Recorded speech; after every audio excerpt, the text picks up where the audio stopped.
बिस्मिल्लाहिर्रहमानिर्रहीम। अस्सलाम वालेकुम नादरीन, आप यूट्यूब चैनल देख रहे हैं, मैं इमरान खान। नादरीन, मैंने सबसे पहले मैं बात करता हूँ, मैंने एक वीडियो देखी अभी, क्योंकि हम लोग यहाँ स्पेन में थे और यहाँ एक प्रोग्राम चल रहा था।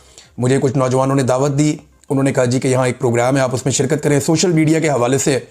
तो मैं आजकल काम ही सोशल मीडिया पर करता हूँ। जो पाकिस्तान का रेगुलर मीडिया है वो तो मुझे अपने प्रोग्राम में भी नहीं ले पाते, NOC नहीं दिया हुआ पाकिस्तान के इदारों ने, तो क्या लेंगे। तो सोशल मीडिया पे काम कर रहा हूँ आजकल। शहीद अरशद शरीफ भी अपनी शहादत से पहले सिर्फ सोशल मीडिया पे ही काम कर रहे थे। साबिर शाकिर भाई हो जाए, मोहित भाई हो जाए, ये सारे लोग सोशल मीडिया पे काम कर रहे हैं। वजाद सईद हैं, वो भी सोशल मीडिया पे काम कर रहे हैं। और बहुत सारे हमारे दोस्त हैं, वो बेचारे अब मजबूर हैं। पाकिस्तान में सिद्दीक जान साहब हैं, तारिक मतीन साहब हैं, तो हम सारे अब सोशल मीडिया के ऊपर ही अपनी जर्नलिज्म करते हैं।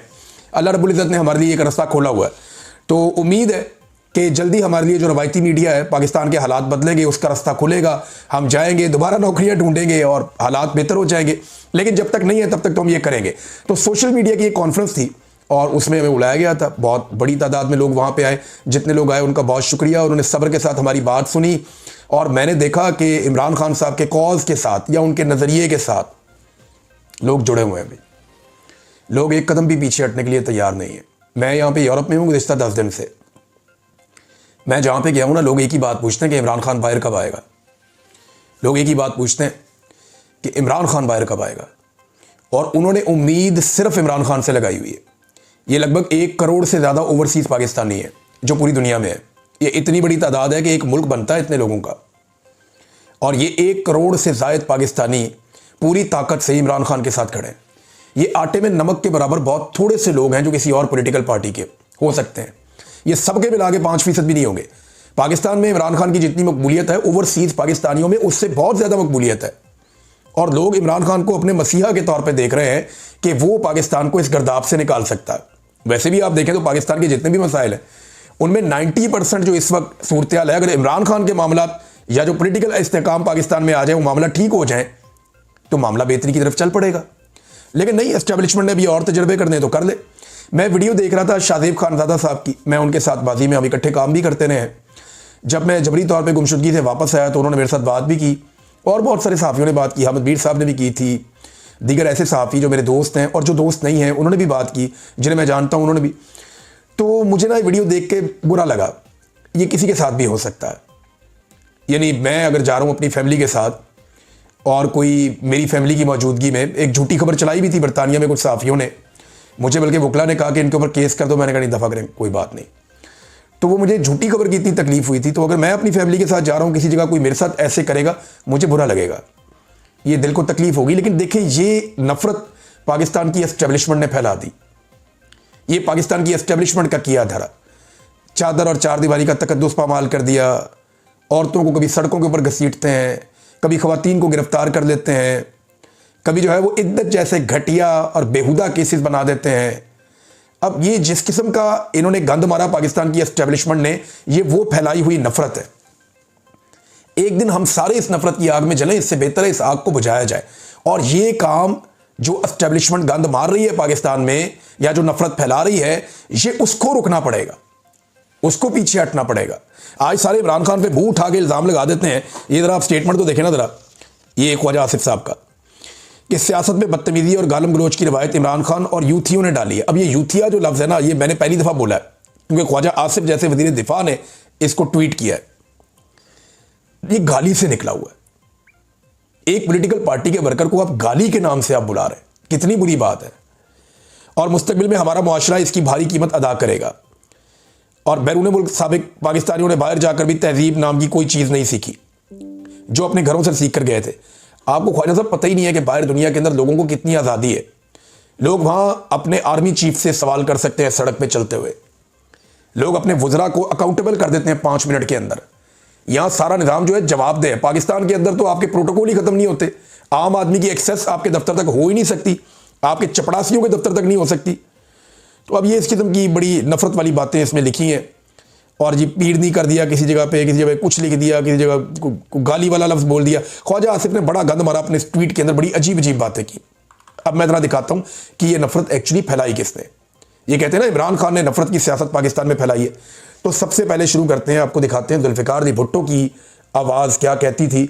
और जुल्फ़िकार अली भुट्टो के अल्फाज मैं आपको सुनाता हूँ कि उनके अल्फाज किस तरह के थे। उस वक्त तो इमरान खान सियासत में नहीं था। ये सुने आप। ना मंजूर जहन्नम में जाए, सुअर के बच्चे जहन्नम में जाए। ना मंजूर जहन्नम में जाए, सुअर के बच्चे जहन्नम में जाए।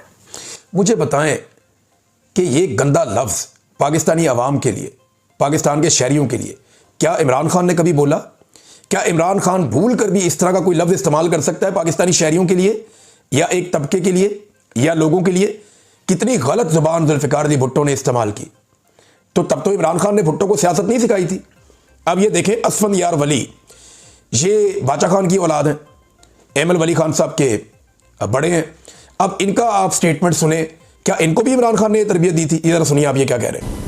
कुत्ते की वैसी भी उम्र कम होती है, अगर जब कुत्ता पागल है तब तो सब लोगों को निकलना पड़ता है। अब ये पीपल पार्टी कुतिया पागल हो गई है, इसके पीछे निकलना पड़ेगा। कोई तरीका नहीं आपके पास और पूरे कौम को निकलना पड़ेगा, पूरे कौम को निकलना पड़ेगा। आसमान से जिस तरह साहब ने कहा फरिश्ते नहीं उतरेंगे और हम इतने बेहम्मत हैं कि हम बैठे रहेंगे कोई आके और हमारे अपने हकूक दिलवा दे। नहीं, हम अपने हकूक के लिए लड़ने के लिए तैयार हैं। हमने अंग्रेज को बगैर के छोकरी क्या बला है जो हमारा रास्ता रोके, क्या करेगी ये हमारी। ये बेनज़ीर भुट्टो के बारे में है और ये बात कौन कर रहा है? असफंदयार वली। इनको इमरान खान ने सियासत सिखाई थी या इमरान खान साहब ने इनको ये वाली ज़ुबान सिखाई कि ऐसे बोलो? अब ये जो बहुत सक्के से वितरे बनते हैं, जरा नवाज शरीफ साहब इनकी भी आप सुन लें। मौसम से जन्म लिया साहब रहमतुल्लाह अलैह। और फिर मैं आपको ये भी बताना चाहता हूँ कि पिंडी के अंदर जिस जगह पे भुट्टो को फांसी दी गई थी और फांसी दी थी तारा मसीह ने, उस बाग में उसके लिए एक जगह मार्क की गई है। उस बाग पे करोड़ों रुपया खर्च किया जा रहा है, उसमें वो भुट्टो की फांसी पे उसको मंसूब किया गया है और उसको गालिबन भुट्टो पार्क रखा जाएगा। हम उसको मकाम इबरत का नाम देंगे कि ये मकाम इबरत है, इससे सबक सीखो, मकाम इबरत। और ये मुकाबला करेंगे जो कहते हैं रात को थोड़ी सी मैं कभी कभी पी लेता हूं, उसकी औलाद हमारा मुकाबला करेगी। तो भी मालूम है कि 2 महीनों के बाद 3 महीनों के बाद पता नहीं उनको तनख्वाह मिलेगी या नहीं मिलेगी। ये आलम हो चुका है क्योंकि सारा पैसा तो खा गया जरदारी, और जो आपका इस कौम का पैसा था, उस कौम के खून पसीने की कमाई थी, उसने सरे में माल खरीद लिया। ये कौम अपने जेवर बेच चुकी है, अपनी बचतें खत्म कर चुकी है, इन्होंने अपने घर गिरवी रख दिए, लेकिन आज रोटी को तरस रहे हैं। और वहां आसिफ जरदारी के घोड़े जो है एक लाख 40-40 लाख रुपए का घोड़ा आज वहां पे सबल में घूम रहा है। ये लुटेरा इंसान, ये लुटेरा पाकिस्तान की दौलत को लूट कर सरे में माल खरीद दिया है। मेरा नाम भी नवाज शरीफ नहीं, उसने उसको नीलाम करके उसकी तमाम दौलत। लो जी, ये शहबाज शरीफ ने भी कहा था कि जरदारी का पेट फाड़ के पैसे निकाल के अवाम के कदमों में निछावर कर देगा। जरदारी को लाड़काना और लाहौर की सड़कों पे भी शहबाज शरीफ ने घसीटना था।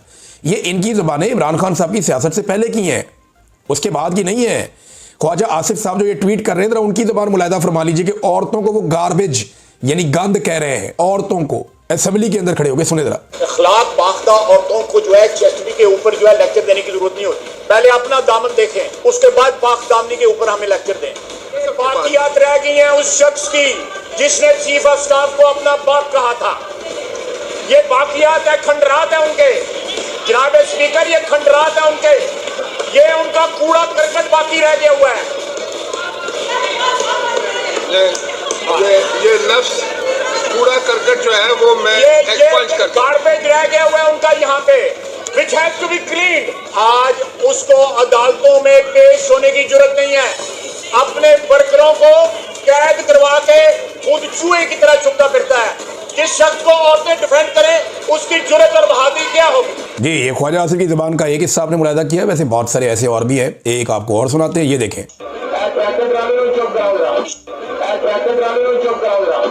अंदाज़ा करें एक रुकन असम्बली को ये किस अल्फाज में मुखातिब कर रहे हैं। क्या ये भी इनको इमरान खान ने सिखाया था?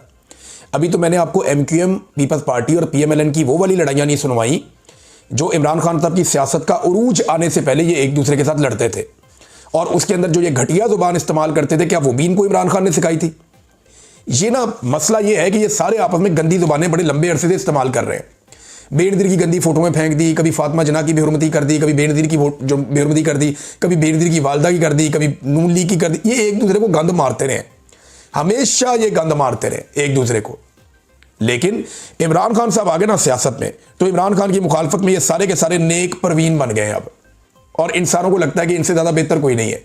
तो ये रिकॉर्ड मैंने दुरुस्त करने के लिए आपको सारी चीज़ें सुनाई हैं, और ये रिकॉर्ड के ऊपर आप रखिएगा ताकि रिकॉर्ड दुरुस्त रहे और सबको याद रहे कि किसने ये गंद मारा है। नादरीन, इमरान खान साहब ने बुशरा बीबी के खिलाफ जो प्रोपेगेंडा हुआ और जो अभी ये सारा कुछ लिखा गया, आज से कुछ अर्सा पहले इमरान खान साहब ने इसका पोल खोल दिया था। ऐसा लगता है कि इमरान खान साहब को ना एडवांस में कुछ चीज़ों का आइडिया हो जाता है, और उन्होंने पहले ही बता दिया था कि ये बुशरा बीबी को क्यों अटैक करते हैं और वजह क्या है इसके पीछे। इमरान खान साहब ने बताया था कि बुशरा बेगम पर जुल्म इसलिए किया जा रहा क्योंकि मेरे दौर में जब आसिम मुनीर को ओहदे से हटाया गया तो उन्होंने जुल्फी बुखारी के जरिए बुशरा बीबी को मुलाकात का पैगाम भेजा था, जिसे बुशरा बेगम ने टुकरा दिया था। इसीलिए आसिम मुनीर ने उन पर सख्तियां रखी हुई हैं। शुरू दिन से ही इनकी कोशिश है कि बुशरा बेगम पर सख्ती करके मुझे तोड़ा जाए। और अब ये आर्टिकल आपके सामने, ये जुलाई 15, 2025 का स्टेटमेंट है इमरान खान साहब का। और मैंने जुल्फी बुखारी साहब से जब पूछा था तो उन्होंने कंफर्मेशन दी थी, उन्होंने कहा था जी बिल्कुल ये स्टेटमेंट ठीक है इमरान खान साहब का, क्योंकि बात करके उन्होंने कोशिश की थी कि उनकी बुशरा बेगम से मुलाकात करवाई जाए, लेकिन फिर वो मुलाकात के लिए बुशरा बेगम ने इनकार कर दिया था। तो अब ये इमरान खान साहब के बकौल जो बदला बुशरा बेगम से लिया जा रहा है वो इसलिए लिया जा रहा है। अब नाजरीन, यहाँ पे एक और बड़ी ज़बरदस्त चीज़ है जिसकी निशानदेही की है, यही बुशरा बीबी पे कीचड़ उछालने के हवाले से जो खबर है उसमें। और रियाजुल हक साहब हैं, सीनियर जर्नलिस्ट, इन्वेस्टिगेटिव जर्नलिस्ट हैं, वो ये कहते हैं कि जो जंग अखबार है इसका बरतानिया और यूरोप के सफ़े पर इमरान खान की इकोनॉमिस्ट वाली जो स्टोरी एक बनाई गई है उनकी बीवी पे, उसकी कोई एक खबर तक नहीं छापी गई। इसकी क्या वजह हो सकती है? सादी वजह है, यहाँ पे रूल ऑफ लॉ है, यहाँ पे अदलिया आज़ाद है, यहाँ पे जजेस जो हैं वो आज़ाद फैसले देते हैं, पाकिस्तान जैसे जजेस नहीं है। यहाँ पे अगर ये खबर छापेंगे तो इनके ऊपर केस हो जाएगा। जब केस होगा तो इनको वहाँ पे साबित करना पड़ेगा कि ये खबर ठीक है। कैसे साबित करेंगे? यही पंगा जो है वो जो डिजिटल प्लेटफॉर्म जिसने इस खबर को छापा है उसके साथ भी हो सकता है। पाकिस्तान तरीके इंसाफ के लोगों से मेरी बात हुई, उन्होंने कहा जी हम इसके ऊपर मुशावरत कर रहे हैं और हम इसके ऊपर काम कर रहे हैं। ये ज़्यादती की गई है और 1-2 दिन के अंदर हम ये फैसला कर लेंगे कि हमने किस तरीके से इस मामले को कानूनी लड़ाई में तब्दील करना है। तो तरीके इंसाफ के लोग इसके ऊपर बाकायदा जो उनकी लीगल टीम है वो वहाँ बरतानिया में काम कर रही है।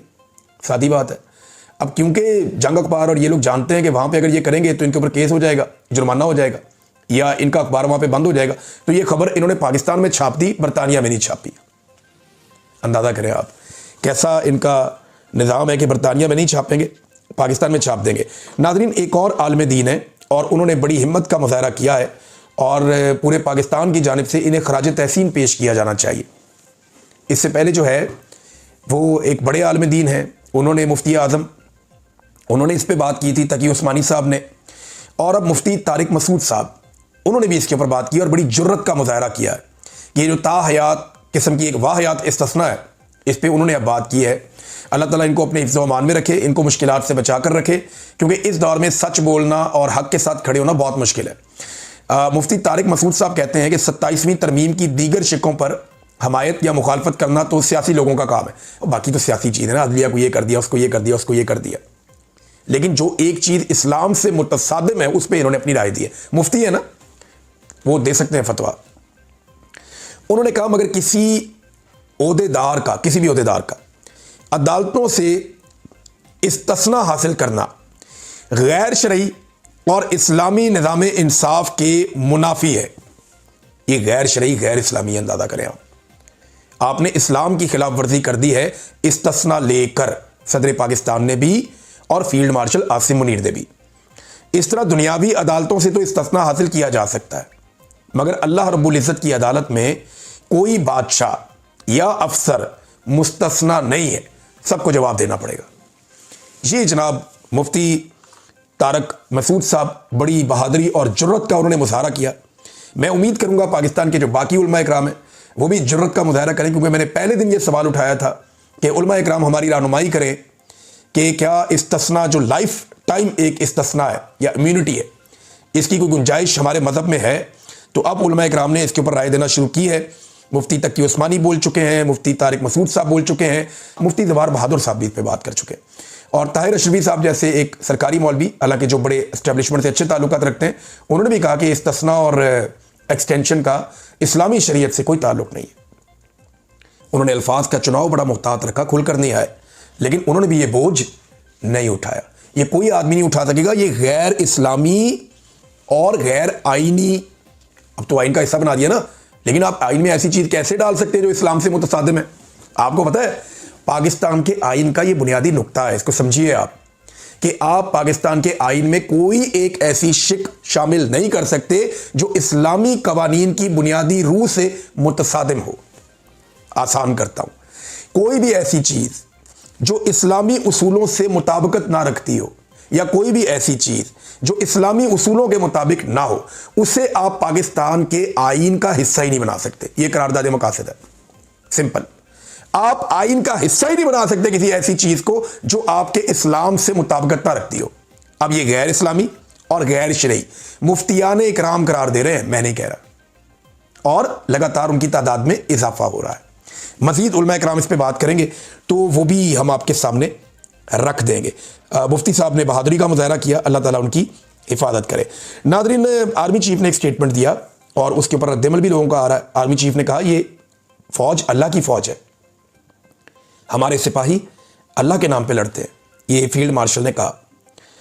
इनकी मुलाकात हो रही थी वहाँ पे, जो उर्दन के सरबराह आए हुए हैं यहाँ पे, फील्ड मार्शल, उनके साथ मामलात हो रहे थे, मुलाकात।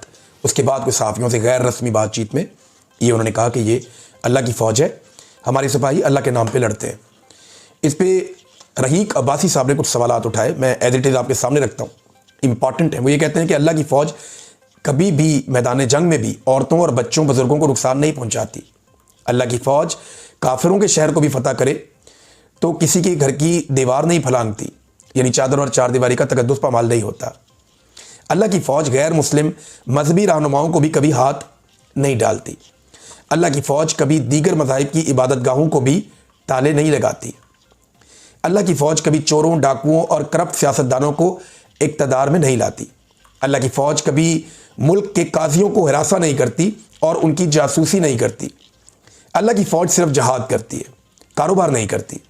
अल्लाह की फ़ौज सिर्फ रज़ाए इलाही के लिए लड़ती है और कभी किसी गैर मुस्लिम सुपर पावर की जंग डॉलरों के बदले नहीं